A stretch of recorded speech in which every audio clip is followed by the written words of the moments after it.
What's up, everybody? Thanks for watching the Fire Artist Highlight. I'm so glad to have you here. And today we have LT. He is a Christian rapper. He's getting into this game. I was listening to his stuff. I love it. I want you to go and listen to it. It's on Spotify. It's on Apple Music. It's on YouTube. It's everywhere. Go check it out. LT, thanks for being here with us today. Hey, man, thanks for the opportunity, man. I really appreciate it. Yeah. So again, we were talking on the phone. Don't really know how I found you. I think, okay, if I were to think about it, I think it was an artist, LaShawn Brown, I think his name is. Maybe he shared something. I can't remember, but I just saw your music come through and I was like, hey, this dude's pretty dope. So I went and listened to it and I was like, man, let me have this guy come on the Fire Artist Highlights. And so here you are. Glad Absolutely. you're here. Cool. Well, I want to first of all just have some fun questions, get to know you, and then we're gonna jump into a conversation that we kind of started on the phone, but I want to continue on this interview. Okay. First of all, you're married? Yes, sir. All right, and you got kids? One boy, 4 years old, and one daughter on the way. Okay. Yeah. How soon? She should be here October 25th. October 25th. Okay. Yeah. It's getting close. It's getting real, yeah. Are you guys super pumped? Oh, absolutely. I got the baby app on my phone. I'm checking. She's the size of a squash right now and stuff like that. Yeah. All right. Yeah, she's a squash now. Oh, now she's just gaining weight. Now she's yeah. How many kids you guys want to have? See, I wanted 4. I always wanted 4 kids, 2 boys, 2 girls. My wife was like, when I have my girl, that's it. But now she's like, maybe, one more after this. So we're kind of playing it by ear. Okay. All right. Cool. And how long? So you live in Virginia. How long have you lived there? My whole life. Your whole life. Cool. And you met, how'd you meet your wife? So she's actually originally from Rhode Island. So she was living with her aunt at the time, who was living here at the time. And she came with her cousin to church and was visiting.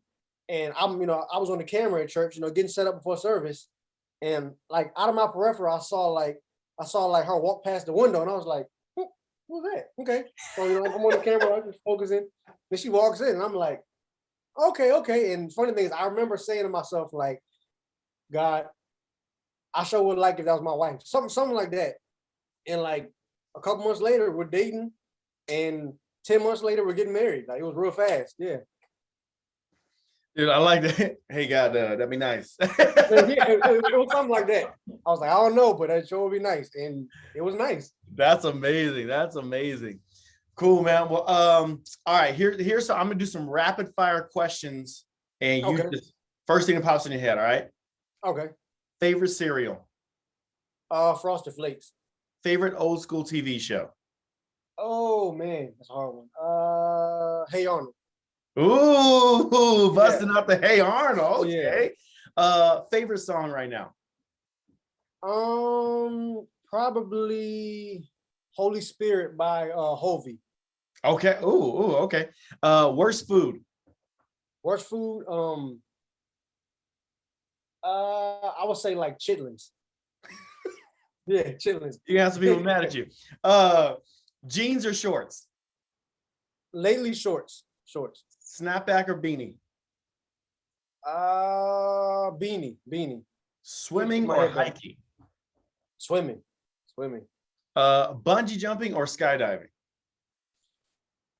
Skydiving. Okay, here's the deal. Why did you pick that? Because skydiving, you kind of get it over with, or bungee jumping, you're just like, it's like I want to get it over with, like that one. Yeah. Yeah. That's too much on my stomach. But skydiving is kind of a long time for you. Yeah, true. But okay, and I know it's supposed to be rapid fire, but I watched this video one time of this person skydiving, and it was like, dangerous encounters, something like that. And it was like they jumped and the bungee cord snapped. Ooh. And I was like, I will never bungee jump. Like skydiving, if it's messed up, it's like you hit the ground, you're dead, it's over. Like, but bungee jumping, you could just be walking around, no limbs working, no arm. Yeah. And then on top of that, skydiving, you have a lot of time to at least prepare. Okay, wait a minute, the parachute's not working, something like that. bungee jumping. He's just bouncing. Yeah, yeah, All right. Pineapple on pizza or not? yeah. That's the only time I eat it though. I don't like pineapples, but on pizza it's good. Okay. All right. Rain or snow? Rain. Cold or heat? Heat. Pancakes or waffles? Pancakes. All right. Now we're gonna get down to it. Ready? Michael Jackson or Prince? Um, honestly, I didn't listen to much, but I'd say Michael, because Prince was like kind of weird, man. He was weird. super weird. Both of them were weird, but Michael was less weird. Okay. Timberlake or Bieber? Timberlake, because he's probably like the original. Yeah. Oh, okay. Okay. Here it is. Jordan or James? Oh, Jordan. Easy. Okay. Easy. No question. I don't know. They got LeBron James over here trying to make a Space Jam 2 and whatnot. I've seen the preview and it looks horrible. I'm gonna give it a chance, but it's just not. It's not even the same as Space Jam 1. Yeah, I'm not a hater because LeBron is all-time great. He's all-time great. When it's all said and done, he might be right there behind him. But it's just I feel like he's already done too much to not be Jordan. Yeah, yeah. I feel like Jordan. There's like it's like there's just something about a person and the way they carry themselves, the way they lead. You know what I mean? Like it's more than just stats. It's like how you run it. So cool, man. So okay, here's one. How long would you last in a zombie apocalypse? Oh, a long time because I would just hide. I'll be here the whole time. I'll be hiding the whole time. You're getting abandoned on a deserted island. What 5 things do you bring? Bible. Do those things include person or just items? Just items. Bible, my phone.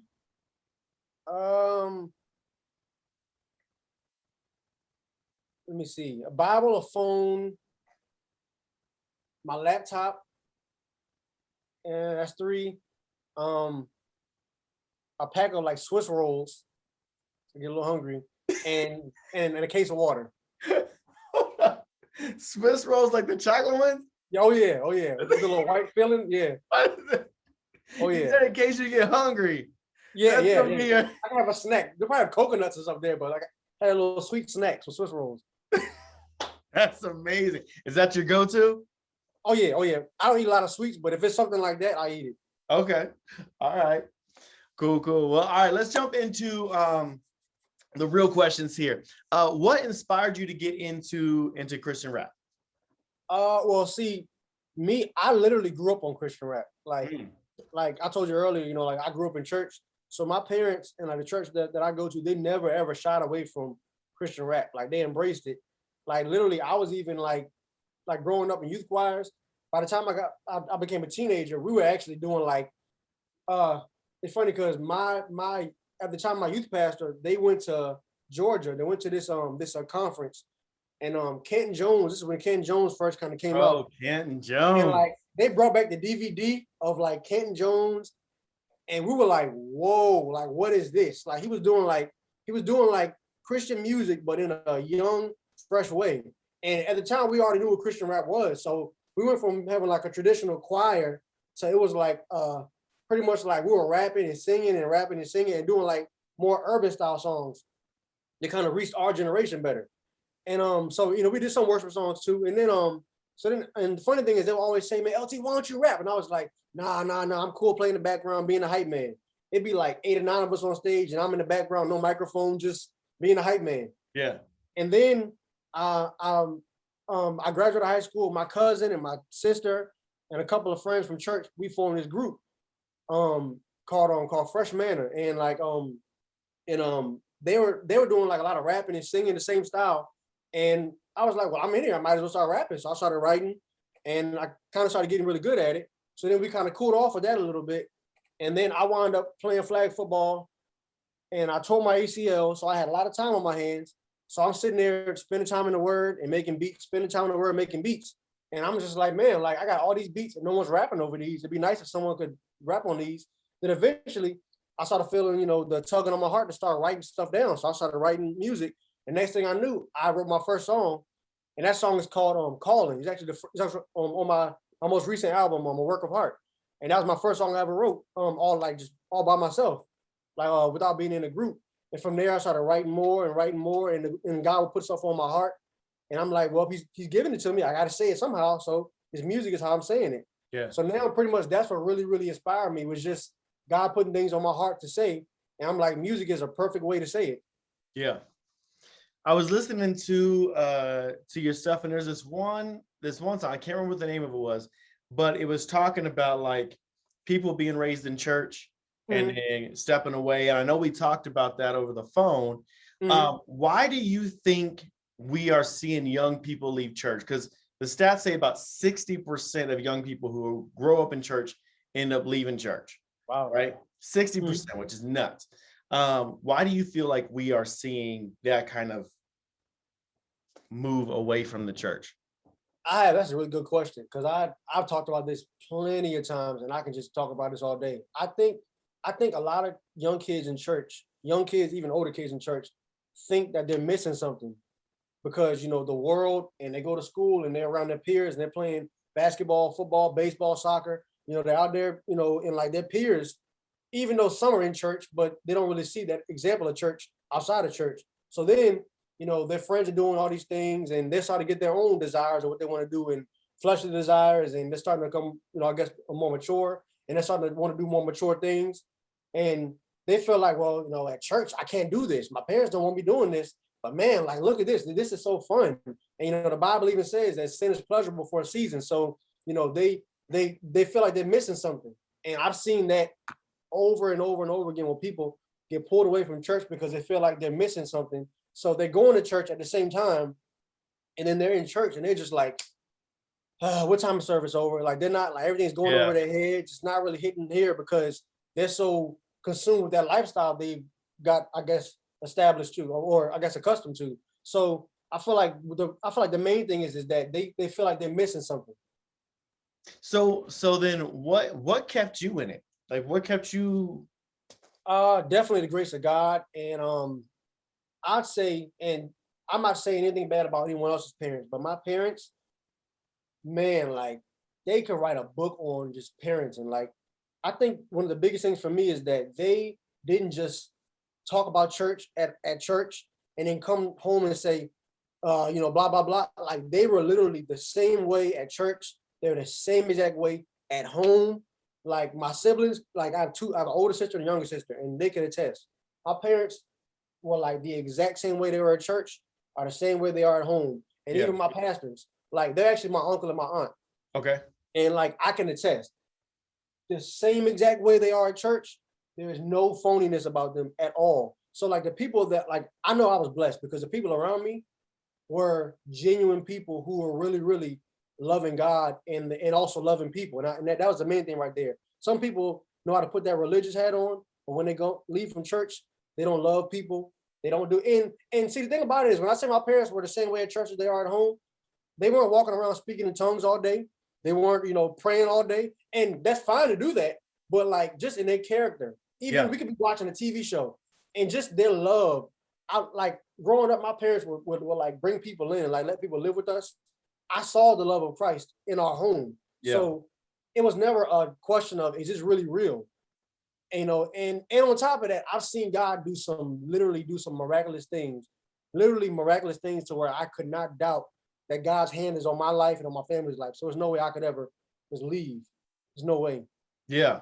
No, I think that's huge. And I was actually I was preaching a week or so ago, and I was telling our congregation, I said, as a youth pastor, the majority of the time that I see people stay with Jesus, it is because they see it modeled at home.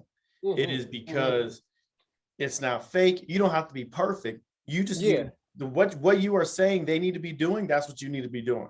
If you are not making church a priority, they're not going to make a priority. If you are not making your relationship with God real, they're not going to make it real. And so that's huge. So, but then again, not everybody has that at home. Yeah. So most people, I'll say. Yeah, most people. Yeah. And so I would say this, what do you think the church can do to help those teens, those young people, young adults stay? You know what I mean? Like, what do you think the church can be doing? Definitely, definitely stuff like this right here, for one. Definitely this type of stuff right here, like how you're doing, what you're doing. This is absolutely necessary, because, you know, and not giving any glory to, you know, to the enemy, but the enemy is busy. He knows his time is short and he's busy. And I feel like the church, you know, especially like the older generation who's looking down on the younger ones, I guess like the parents, they got to also, I guess, remember that they were that age at one time. Yeah. And they know the challenges they faced.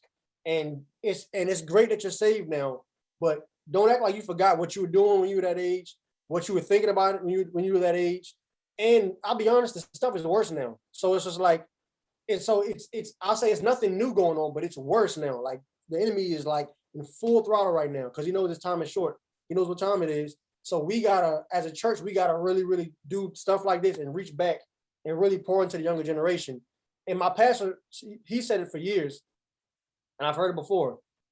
People don't care how much you know until they know how much you care. Yeah. And doing stuff like this, showing the young people how much you care, when you do that, they'll be a lot more receptive to what you're trying to do when it comes to teaching the word, because they know you genuinely care about them. Yeah. So seeing whether it's senior pastor, youth pastor, and just members in the church gather around the young people and be like, look, we're here for you and we're supporting you. And we know that you got struggles, but we're here to help you walk through them and make it a real, that's good. All right. So here's the last question for you. If you had a message for that every teenager and every young adult would hear in the world, like, and every single one of them is going to hear it, what would you say? I say this a lot when I go and I go and rap on stage and I talk to like a lot of young people. I say this often, all the time. There's nothing, and I mean nothing, more important than your relationship with God. There's nothing more important. So if you don't have one, you got to get one. Like I'm telling you, like the reason why you feel empty, the reason why you run to certain things and certain coping mechanisms is because you have a God-sized hole that can't be filled unless you go to God. And if you do know God, and if you're struggling, or if you feel like, well, you know, I feel like I'm missing out on this, or I just feel like I haven't experienced God, there's nothing more important than your relationship with God. Yeah. Like when I say, you know, you might feel like, you know, like you haven't experienced it, but the Bible says, draw near to God, he'll draw near to you. So I guarantee you, I promise you, if you draw near to God, if you're genuine and sincere with God, he'll draw near to you and you'll experience God like never before. Awesome. LT, thank you so much for being here. Thank you for encouraging them. Thank you for just putting yourself out there to minister and to bring truth. That's what we need today. We need truth. We need it in ways that people are going to connect with. And that's exactly what you're doing. So thank you for your ministry. Thank you for being real and honestly for being a light when a lot of people are walking away. So thank you so much for being on here with us. Hey man, thank you for the opportunity, man. And I'm it's really refreshing to see people like you who really get it and realize that it's going to take more than just those 2-hour services. It's going to take really, really reaching out and taking time out of our day and showing young people and people in general the love of Christ. For sure, man. All right, y'all. Well, thanks for watching LT, and go watch him on YouTube. Go get his music on Spotify, on Apple Music. Go follow him on Instagram. What's your Instagram? It's LT Music. So LT Music. Okay. That's Twitter and Facebook. Just type in LT Music page. That'll come up. Excellent. So go follow him, follow his music, share his stuff. And do you have a website too? Working on it. I have one. I got to get it back up. Working on it. Yeah. Just follow him on Instagram and make sure you support him. Hey guys, thanks for watching. We'll see you next time. Yeah. Hey, you know God been calling you, right? When you gonna pick up? He been real patient with you, but you gotta make a choice, cause the clock is ticking. He's right there waiting on you. Listen to me. Look. There was a guy who was raised in the church. He loved God, he used to give him praise in the church. But now he grown up, he done strayed from the church. Caught up in his sin, going crazy berserk. He knows better, but he changed for the worse. Living life caught up in the chains of the curse. Acting like he got time to waste in this earth. Wasting away while he wasting his worth. Living for himself instead of his true purpose. No God in his life, so something like a circus. He knows that the God we serve is so perfect. And without Christ, man, this life is so worthless. I'm praying that'll listen, praying that'll change. And get James chapter 4 stuck up on his brain. The father said he calling, but he steady playing games. He better get it right, cause he headed for them flames. Look, there was a girl raised in the church. She learned how to fast, even pray in the church. But she was so influenced by her peers and her friends who committed acts that only lead to wrath in the end. She used to come to church so that she could praise the maker. But now she only come just because her parents make her. Study wasting time instead of living for the Savior.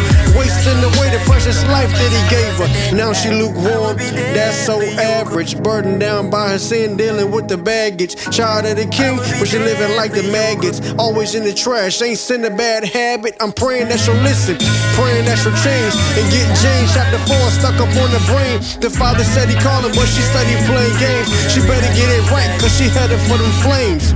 They got the real thing, but they don't even recognize. Cause they focus on the world with their wretched eyes. When Jesus came back, now they be left behind. Truth staring in their face, but they just too blind. Choosing curses over blessings, man, that won't suffice. Better not choose sin because that's the price. Without God in your life, this world's cold as ice. And hell's hot like the sun multiplied twice. You thinking you got time before your time is up. What if it was? Tell me where would you wind up? That's food for thought, something to wake your whole mind up. You sleeping on the truth, you better wake your behind up. I'm praying that you listen, praying that you change. And get James chapter 4 stuck up on your brain. The father said he calling, but you study playing games. You better get it right, cause you headed for them flames. I will be dead.